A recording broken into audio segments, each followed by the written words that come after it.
Hi, my name is Hat, and I live in a crooked greenhouse with my family in an indigenous eastern mistbelt forest in KwaZulu-Natal, South Africa.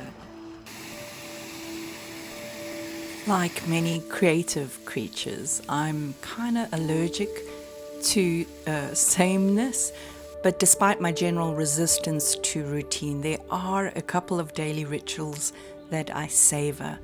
I love getting up early, watching the sunrise and listening to the forest wake up.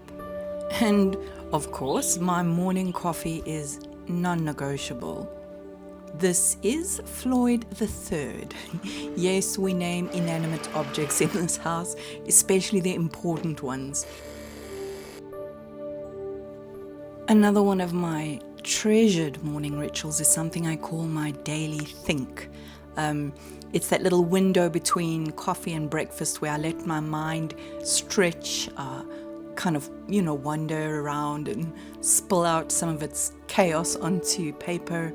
My brain generates so many ideas, it often feels like I'm trying to hold back a stampede of caffeinated squirrels, yappy poodles, ferrets and party hats, I don't know. Anyway, suffice to say, my morning think helps to release the pressure, because once I've got some of the thoughts and ideas out of my head and onto the page, I tend to feel more somewhat sane. But on this day, I got distracted by the light, as one does. Squirrel! I'm generally not a fan of shiny things or anything too blingy for that matter, but I do like the way that certain shiny things behave when they interact with light.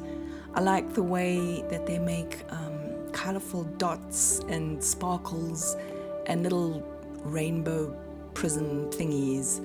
I don't know, it's this sort of stuff, the little things that just put a smile on my face.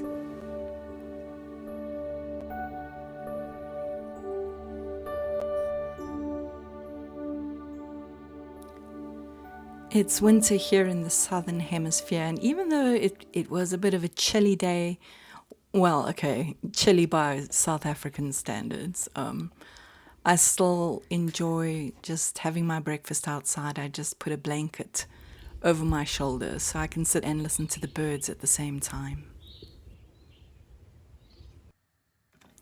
Then, just as I had finished my oats, I heard Morgan in the kitchen cooking.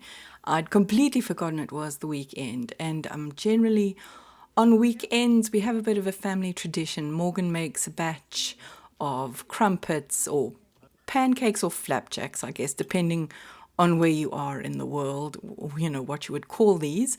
My mom always called them crumpets, so I do too. Feel free to add your vote to the great breakfast debate in the comments if you want.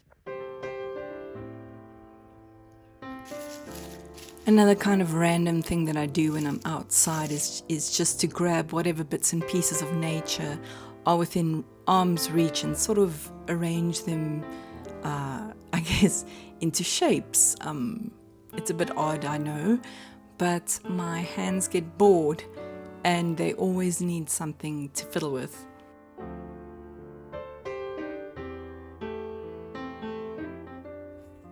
To finish off my relaxed weekend day, I decided to bring some winter flowers into the house. The pin cushion protea has two decent prospects that look like they'd behave in a vase. This, by the way, is the full extent of my flower arranging skills, like strip off a couple of leaves and plonk it in water. And then in the evening we lit Venus. Yes, it's another inanimate object that's been given a name, and she keeps our little cottage toasty on chilly winter days like this one.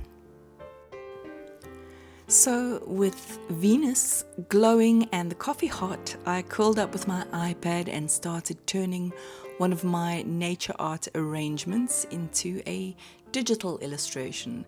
This one is called Twig Lines, and if you'd like to support my art and this little channel, or maybe you just fancy having a little piece of the forest on your wall, You can download the print-ready file from Gumroad. The link is in the description.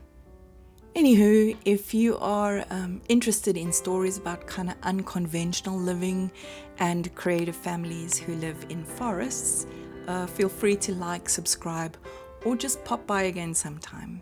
Thanks, and see you later. Cheers.